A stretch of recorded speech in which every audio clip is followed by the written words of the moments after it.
The train has pulled into the station. The new year has rolled around. 2022 has brought us the biggest hype train yet. Hang on tight, you don't want to fall off.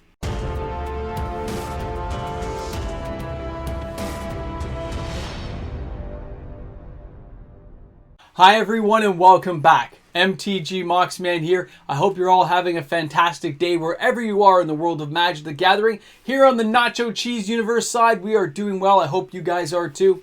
If you're new to the channel, smash that subscribe button. Give this video a thumbs up. Put a like and a comment in there in the comment section. Love to chat with everyone to see what's going on in that world of Magic wherever you are in the world. Crazy stuff. I'm showing you right now on this green screen the backdrop of last year's official release schedule. Look at that. Kaldheim, finishing off the Pathway cycle. Pretty epic. Isn't it weird to see no Zendikar Rising? Think about how long it's already been. Then we had Time Spiral Remastered. You guys know I hated that set. Oh, we followed that through with Strixhaven. Okay, you know. Adventures in Forgotten Realms, the underpowered, underachieving set that should have been awesome. I know a lot of people complained. Modern Horizons 2, the most epic set of the year by far. I know we talked about this. I got to give it to it. The way they put the set together, total thumbs up. Way to go. Even if the price point was totally killer Wizards, it just shows me you could put a good set together for a lot less money. You just don't want to. That's like somebody who can take out the trash and is just too lazy to do it. Then we follow that through with Werewolves and Vampires. Innistrad, Midnight Hunt, and Crimson Vow, which of course just finished off the year as we're just starting in 2022. I look at that and say, it was actually a pretty good set. I was happy with those cards. Pretty good. I would have liked it to be a little more creepy and honestly, a little more in-depth into the story. They don't give us enough lore nowadays to hold on to bite into the characters and build that nostalgia. They're too quick pumping out the cards. Wizards, pay attention to that. You're missing an opportunity for future growth. Now, when we take this away, and I show you the original schedule we started with, you can see we got Kamigawa, Unfinity. Then look at that. See how they sneak it in there? Unfinity, followed by the Battle for Baldur's Gate, which is another like Commander Legends set. Then we got New Capenna, should be interesting. Dominaria United, of course. Got to see if Team Thrall comes back. Then we got the double, triple, quarter, double Masters of 2022, which everyone is just drooling over, hoping it's going to have Imperial Seal and some other epic cards back in there. Don't get your hopes up. And then we've got Jumpstart 2022, which reminds me of 21 Jump Street for some reason, the way they've got this set up. I don't know. I'm an 80s guy. Then we've also got the Brothers War, which of course will be epic because it's like an amazing war and it's one of the best parts of lore's history ever in Magic the Gathering. I do have some lore stuff on this in my lore section of my homepage. Go ahead and check that out if you're interested. And then we finish this up with some Warhammer 40k, little Street Fighter Secret Lair, some Fortnite Secret Lair. Really weird, right? I mean, I think the Warhammer stuff is going to be like Commander decks. And then, of course, we're wrapping things up with stuff that's not even on this list. They didn't even put Lord of the Rings on there. Crazy, right? Because they ran out of room. This hype train is going to be amazing. There is going to be enough stuff here basically to please any Magic player from any facet of the game who's interested in Magic. You don't have to jump on the train for every single stop, you know? You can pick and choose that battlefield. But man, is there some good stuff that's going to be going on this year. I'm looking at these sets now, and I'm going, oh, I'd like to get this one. I'd like to get that one. I have some goals this year. If you saw my video yesterday, there are some things I'm focusing on. It doesn't mean I'm skipping all this. It just means I'm buying less of it as I go to focus on cards I really want to get my hands on. But I look at some of these sets now and going, like Unfinity, I got to admit the lands look gorgeous. Can't wait. Kamigawa, it's looking better than I anticipated. Double Feature's not even on here. Isn't that weird? They didn't even put Double Feature on this official release schedule, even though it's happening as well. Because they can't fit it all in now. There's too much. They need like a second timeline page to show how this year is going to go. Now, when it comes to New Capenna, it depends on how they do it. Demons, Angels, could be a good battlefield. When I see Battle for Baldur's Gate, I know it's focused mainly on the city of Baldur's Gate, which I really don't care about. I remember the video game, loved it. But I want to see more characters of D&D. I want to see more iconic stuff.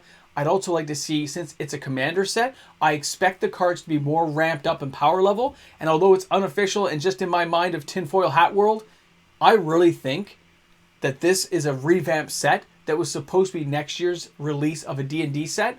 They realized that D&D got pounded and they said, oh my God, we can't have this fail. And they jumped into a Commander set instead where they could vamp up the power levels. Remember, they've already got the cards ready. They're just waiting to put on the artwork. That's all they had to do. I'll look to see what the spoilers look like to see if cards match up properly. Dominaria United, I'm hoping for a Team Throw Battlefield or Phyrexians coming back so we can give them some stomping on. It'd be awesome. Brothers War looking fantastic. Double, triple, double quarter masters. We know it's going to be a quarter pounder price, man. They're going to make you pay 10 times what it should be because they're going to put some epic cards in there to draw people in. They're going to put a big hook there and just try to get you one and like a hook to Marlin and just big sailfish reeling you in. And as you're sitting on the train and the stewardess is coming around, she's like, oh, would you like some of this? Would you like a little of this? What?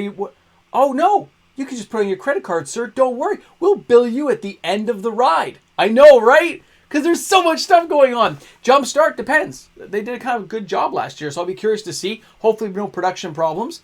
And then, of course, finishing off the Brothers War this year is going to be epic. But don't forget, Lord of the Rings is still on there. Warhammer 40k Commander decks are going to sell very well because there's so many Warhammer fans out there. Street Fighter, you're going to get the nostalgic people. Smart move. Fortnite, they're hoping to draw in that younger audience, the younger kids to get them into Magic. Look at the amount they're putting out there.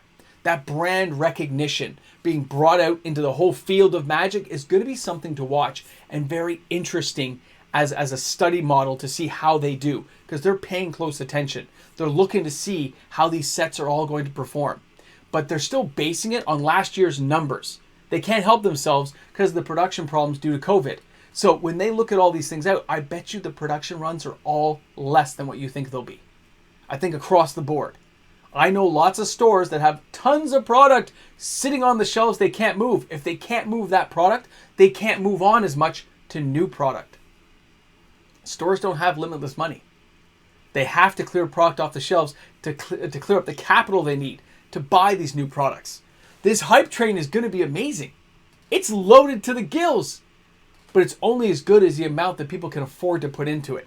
If stores can't buy it, there'll be a bit of a choke point, or stores will have to do a huge discount, or if they have enough capital, they'll have to shift it over. We'll see, because I know the Boxing Day deals in 2021, Boxing Day and all that were not great. Cyber Monday, Black Friday here in Canada, not great for Magic stuff. A few things on TCG were pretty good. They had some good discounts, but I was not impressed with the deals I saw here in Canada. So I kept my powder dry and bought reserve list stuff. But this here, there is good stuff here. There really is. I already took back what I said about Kamigawa. I was going to skip it entirely. But now, it's got my eye going. But I'm staying focused on goals. That hype train is not going to take me for a full board ride across the whole year. I'm picking and choosing my stops. I'm getting on and getting off at the designated drop points. And if some of these products turn out to be far better than I expect, I'm just in trouble. That's all I can say. The wallet's good. The Costanza wallet is going to have to get a little bit thicker. It's going to have to make room to pay for some of this because I can't help myself. Love this game. Can't wait to see what they do with all this.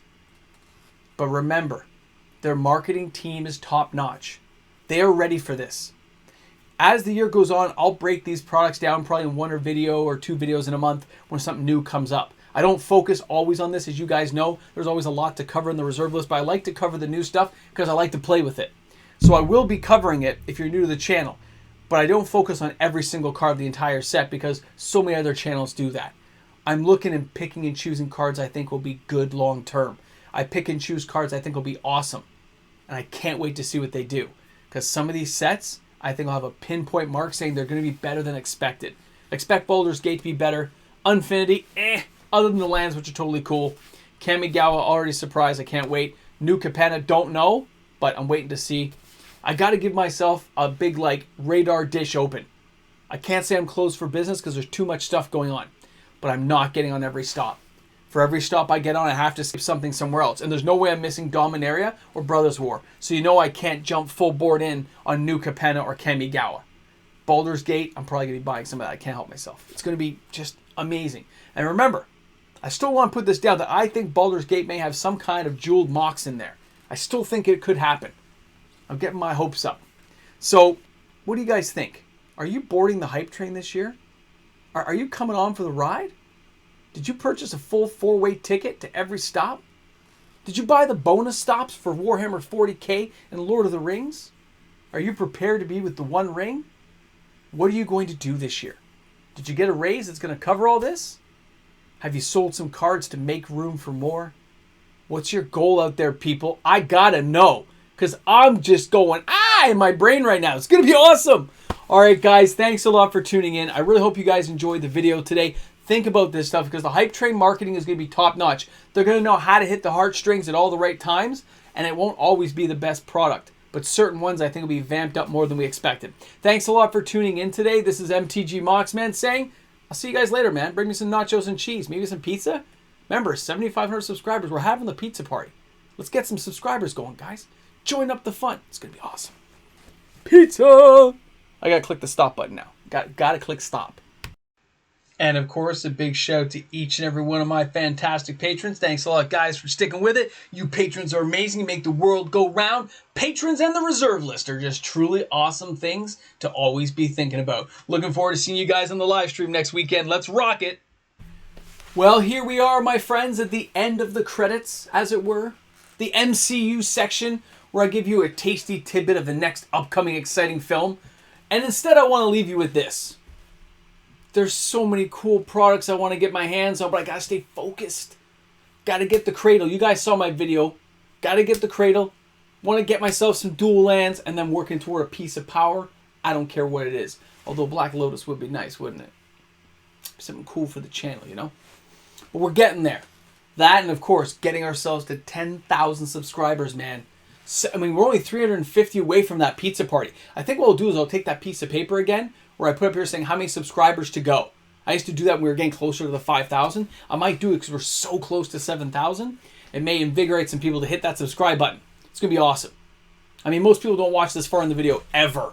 There's like less than 2% of you who make it this far to say, there's something that happens after the credits. Meanwhile, most people never find out. It's like an inside joke at this point. It's hilarious. Even though I've told people to watch, they don't watch. It's very good. Anyway, you guys have a rocking good day. Looking forward to seeing what your guys' thoughts and comments are about all these products, because they do look good. There's always like little bits for everybody, but will appeal to enough to get the sales where the Wizards needs them to be. That's the curious part. Very interesting. All right, guys, you have a rocking good day. Have a rockin' sushi day. Right? Isn't that from Bridesmaids? That was a funny movie, by the way. It's coming out of me like lava! Love that part. I saw it on the weekend with my wife. We were cracking up. All right, guys. Have a great one. Stay tuned for the next exciting episode. He-Man!